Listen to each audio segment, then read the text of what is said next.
I need to explain. The time is almost up.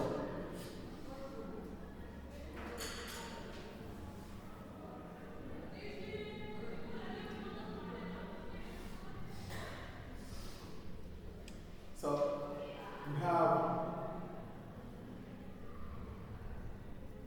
we continue with economic growth. Economic growth will bring about the use of resources. With economic growth, there's only the use of resources.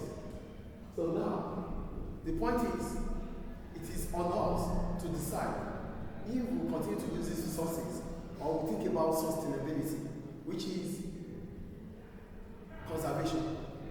So the point is, either we use the resources or we conserve the resources. But what we have to understand is, whatever we use, there's opportunity cost for us. We use them and we no longer have them. So today, we want to talk about using and conserving resources. So we're going to start with the use of resources.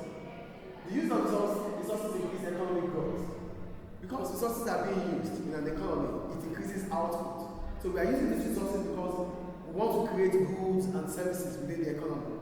So the use of resources will increase output, which is economic growth.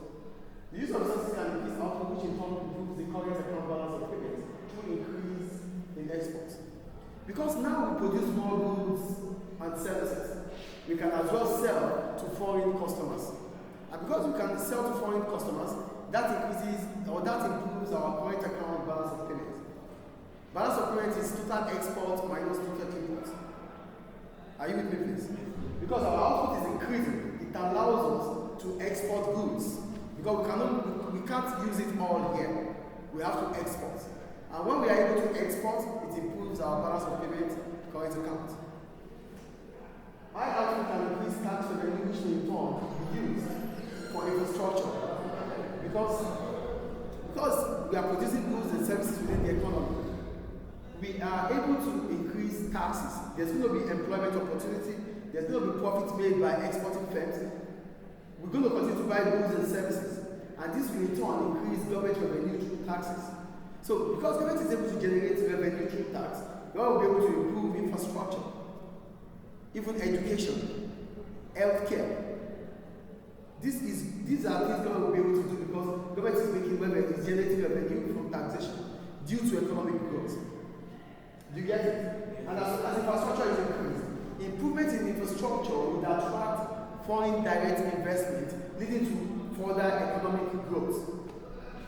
So when we have foreign direct investment, which means multinationals are coming to Libya, when they come to Libya, they produce more goods and services, yes or no? That means Libya will be able to increase its output. That is the use of resources. Now, conserving resources. Why do we have to conserve? We conserve because we think about the future generation. So whatever we do here is in the short term. So thinking about the long run, or the long term, we have to think about conserving resources for future generation. Are you with me? Yes. Good.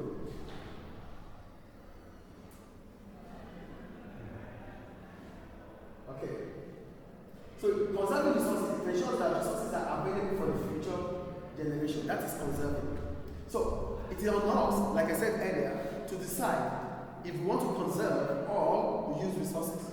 So what are the factors? So today I want to talk about the factors that determine the use of resources before we go into the factors that determine the conservation of resources.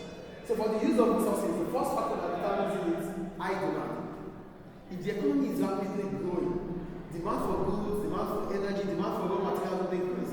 Because aggregate demand is increasing. And as a result of that, we don't have any other choice than to use resources. 2. Economic development. Economic growth drives consumption as nations and individuals seek high standards of living, leading to the use of resources.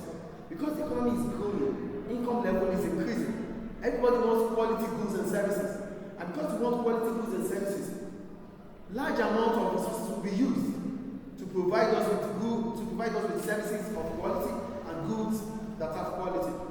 That means we have to use resources. The third one, technological advancement. With technological advancement, we can discover places that are where we have natural resources. Technology allows us to discover them. So with new discovery, the use of resources will be accessible or available. With technology, we know if there are natural resources here or not. That's technological advancement. And with technological advancement, it allows us to be able to have access to natural resources. Then, because we have access to them, we use them. And the last one, accessibility and availability. So this is simply about the geographical location and how the ease at which we can have access to the use of resources. If the geographical location is accessible, that means we can get to wherever the resources are. It simply means it is easy for us to use resources. So the ease at which we have access to resources will determine resource utilization. So if it is easy for us to see resources, it becomes easy for us to use. But if it is difficult for us to see resources, it will be difficult for us to use. So these are the factors that determine the use of resources. In the next class, we're going to talk about the factors that determine the reasons why we have to conserve resources. Thank you.